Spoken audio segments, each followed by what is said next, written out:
All right, folks, like you already heard, we have a new sermon series that starts right now, today. And it's going to go throughout the 4 weeks of October. It really was a joint effort between Pastor Neil and myself. I guess you could say we are going to tag team this one.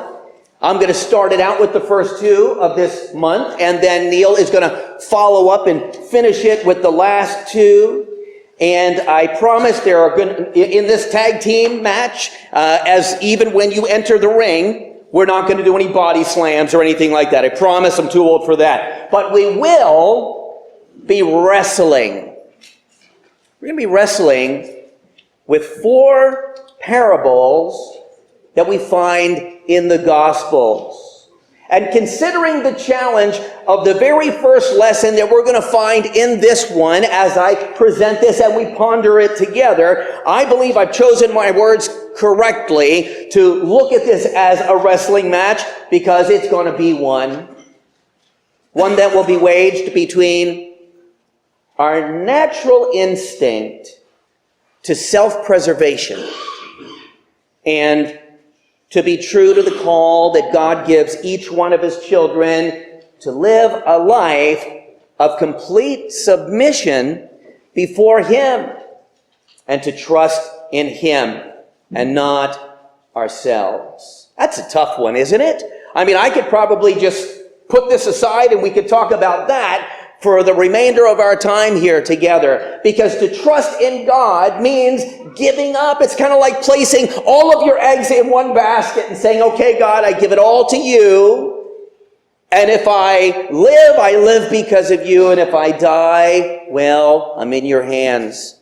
I'm in your hands. To free fall, which is really kind of what faith is all about, trusting in what cannot be seen, and believing that God will catch you and he will take care of you. That is a scary life. It's not a life for the timid. Our tendency is to take care of ourselves. That's our human inclination. To make sure that we have all of our ducks in a row and enough in the bank to survive on comfortably, to make sure we have our careers in place and all of the things we need to do so that if anything falls apart, we'll be okay because we've got a backup. And God says, well, all of that could be here today and gone tomorrow. What really will make a difference in your life is if you trust in me. You know, we know, and we all know, that parables are simply stories as we consider what we're looking at today and for the next 3 weeks.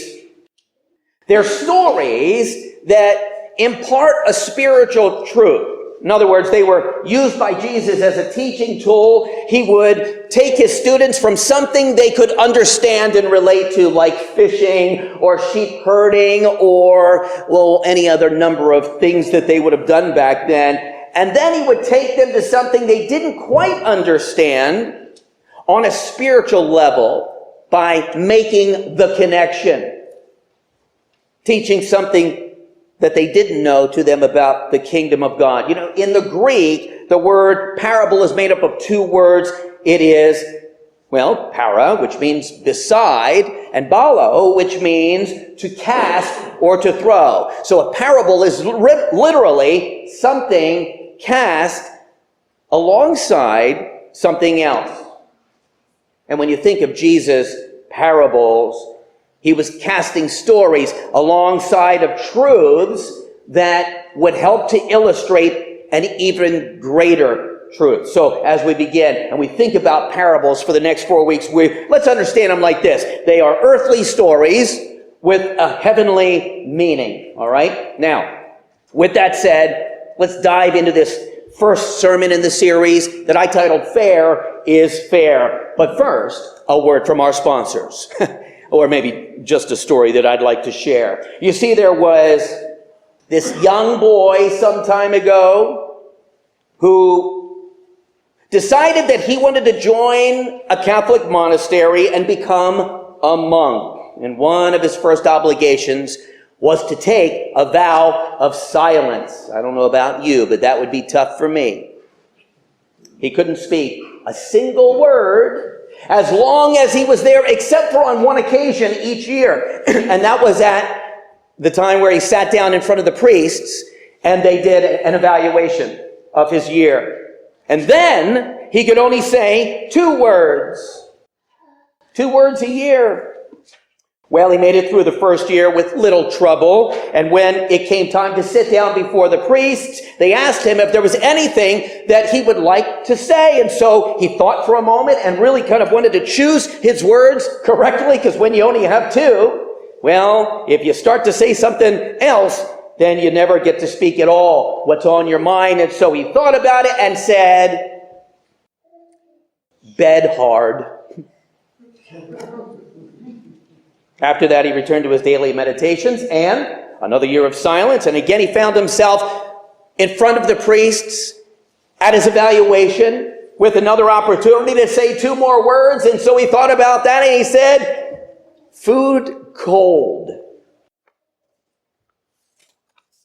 It was noted, and once again, he returned to another year of silence. But by this time, when the 3rd year evaluation rolled around, he thought to himself, I am done with this solitary life.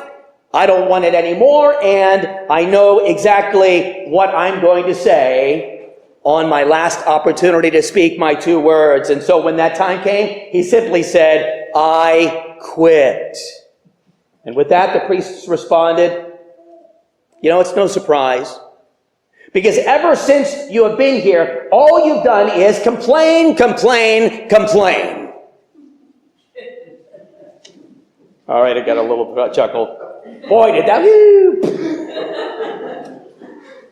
But I think we would all agree that, to have a complaining spirit, to be labeled a complainer, one who is constantly grumbling about this or that, one who is never satisfied, we would all agree is not a good place to be, right?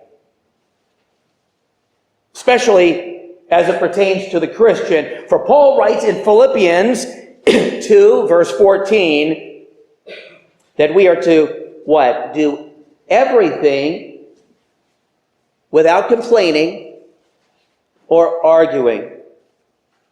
But here's the question. What if the complaint is spoken in order to correct an injustice? To right a wrong? I don't think that's what Paul was talking about, right? I think Paul was saying, do not complain because it means you're dissatisfied with what you have, or don't have. But if you're talking about making a complaint that would right a wrong and again would correct an injustice, in that case, I think that we would all agree it would be a legitimate complaint. This is what we find in our text today. A man who has experienced an injustice at the hand of his brother calls on Jesus for help, and though this man's complaint is legitimate, and the injustice is real, and it's very evident, I think you're going to be surprised how Jesus responds to this man's call for help. Let's set the stage.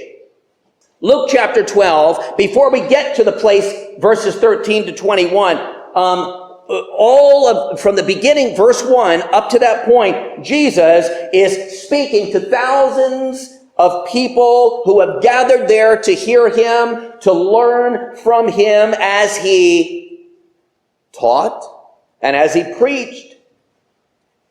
And so he had been preaching for some time that day, and then someone, somewhere in the middle of this impassioned sermon, this guy interrupts Jesus with these words in verse 13.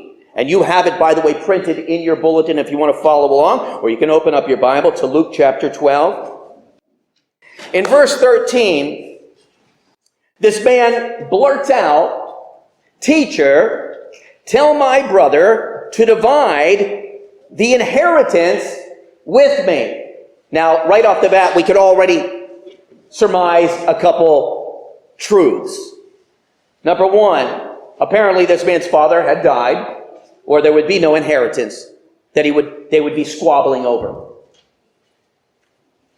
He left it behind to his two sons that was to be divided. And we can safely conclude that his request that this man's brother was keeping it all to himself, or at least a larger portion of it, was legitimate.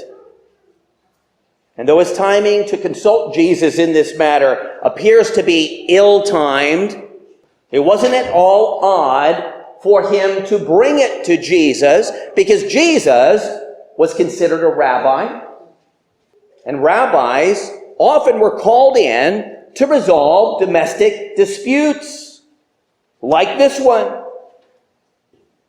The Jewish law had clear guidelines in division of inheritance, and this man, believing that he is in the right and that the law is on his side, expects that Jesus will come to his aid and quickly resolve the matter to his satisfaction. Why not? He's not asking for anything that's outside of the law. He's not asking for anything more than's coming to him. And ultimately, if he were to have Jesus resolve this, it would save a lot of time and money by keeping it out of the court system. So he wanted to bring Jesus in. But instead of Jesus pulling out his calendar and scheduling a date to meet with the brothers in the hope of resolution, he responds with these words, and I want you to listen to them, and let's let them sink in, okay? He says, "Man, who appointed me a judge or arbiter between you?"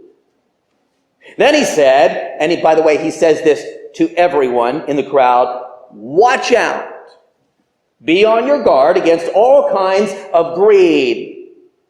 Life does not consist in an abundance of possessions." Well, that was kind of a slam, wasn't it? How'd you feel if you heard that? And guess what? By the way, if that wasn't enough to send this guy packing, kind of going home with his tail between his legs like a dog who had just lost his entire stash of bones, Jesus continues by telling him a story. This is the parable. Verse 16 says, "And he told them this parable. The ground of a certain rich man yielded an abundant harvest. He thought to himself, 'What shall I do? I have no place to store my crops.' Then he said, 'This is what I'll do. I'll tear down my barns and I'll build bigger ones. And there I will store my surplus grain. And I'll say to myself, you have plenty of grain laid up for many years. Take life easy. Eat, drink, and be merry.' But God said to him, 'You fool, this very night your life will be demanded from you, and then who will get what you have prepared for yourself? This is how it will be with whoever stores up things for themselves, but is not rich toward God.'" Now, before we move too quickly into dissecting Jesus' words here in this parable, let us first kind of slip off our own shoes and place our feet, just for a moment, into the sandals of the man. Did you do it yet? In your mind, take those shoes off. I'll wait. Now, how does it feel? As you settle down into them, do those sandals feel like they fit only too well? Like you've been in them before? I think they probably do. For all of us, in fact. We've all been in this man's shoes before and can probably relate only too well. If you've ever been wronged or unjustly treated or inadequately compensated or underappreciated, if something you deserve has ever been withheld from you or taken from you, then you got it. You may understand why this man brought this concern to Jesus. We can relate to this man's request for justice to be served because we've been there. Now imagine how the man must have felt after Jesus dismissed his request for help, even appearing to label it a greedy request. How might that feel? Would you want to respond with shock? Or possibly surprise? Or would you be perplexed, disappointed, angry? Maybe even a little embarrassed? Would you feel like sitting down in the multitude of people that surrounded you and kind of just melting away as you stewed? Or perhaps counter the rebuke you just received back at Jesus with words something like this: wait a minute. Jesus, you apparently do not understand the gravity of my situation. You apparently do not understand the magnitude of my problem. I need that money. That money was mine. Mine. And fair is fair. Can't you see that I have a legitimate complaint here? If I could just get my hands on that money that is mine, boy, wouldn't it make life better? Wouldn't it make life easier?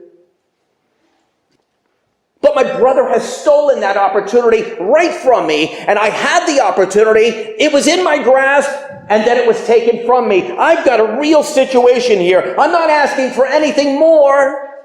I just want what's coming to me. And on the surface, that kind of was this man's complaint, right? He wanted justice. His brother had done him wrong. So why does Jesus respond to him the way that he does?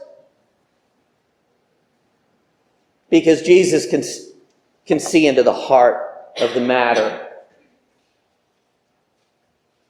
Because beneath the surface of his request for justice, there was something else at work, possibly only that Jesus could see, although I doubt it.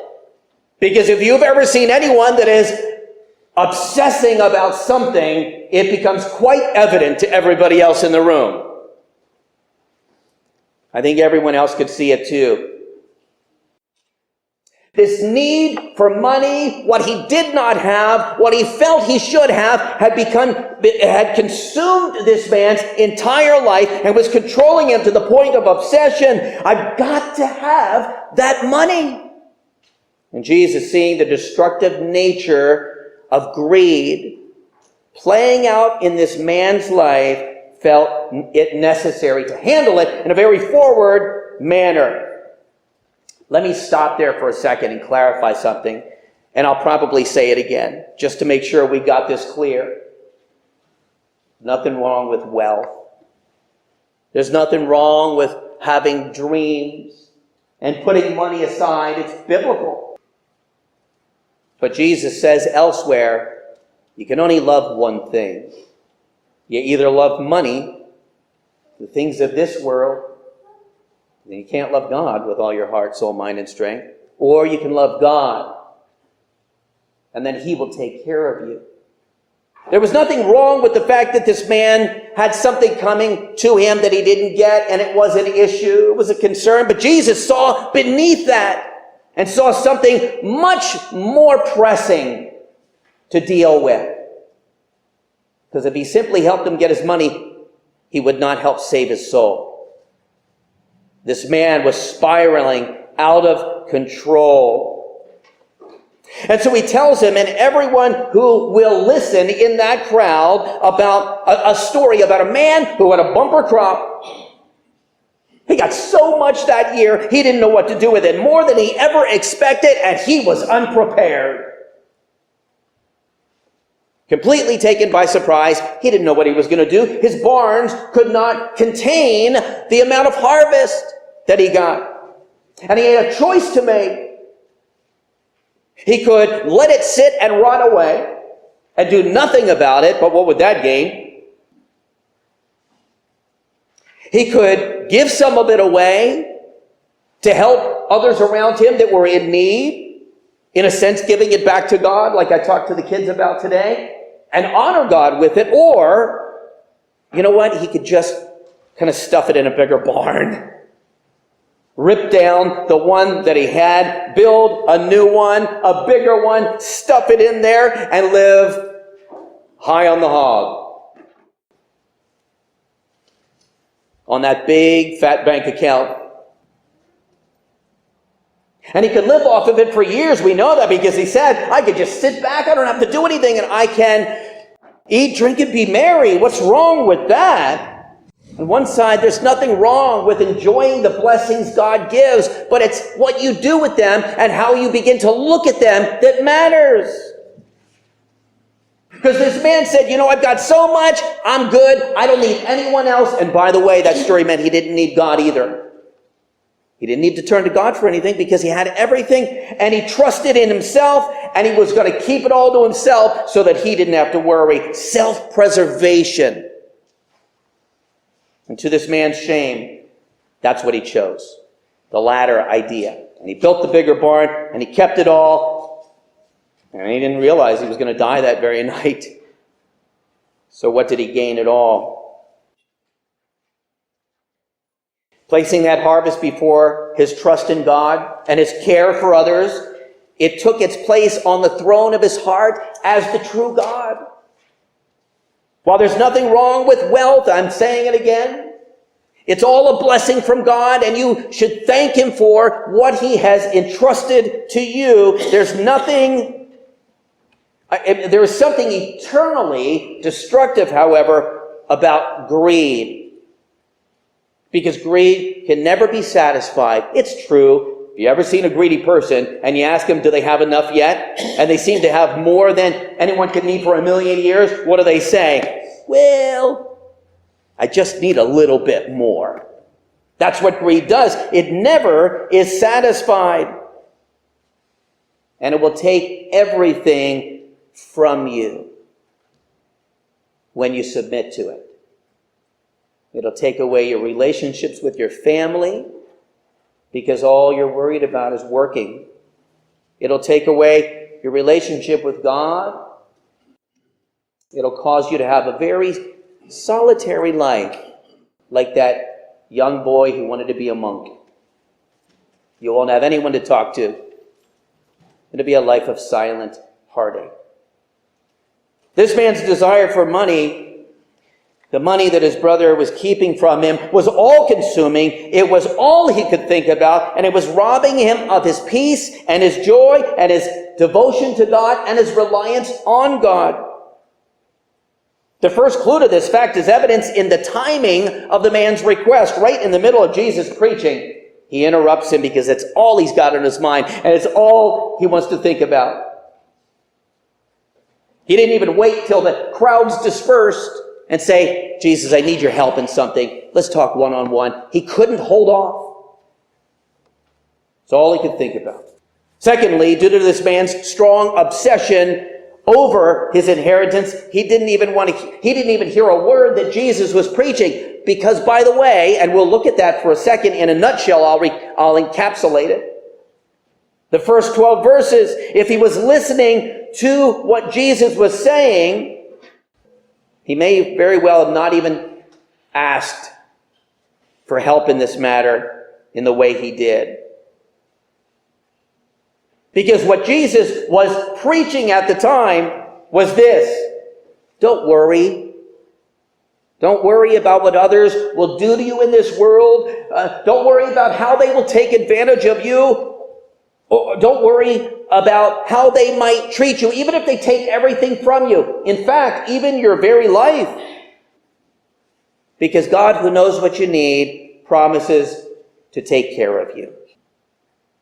All you are asked to do is to place him first and trust in him. Not in yourself, but in him.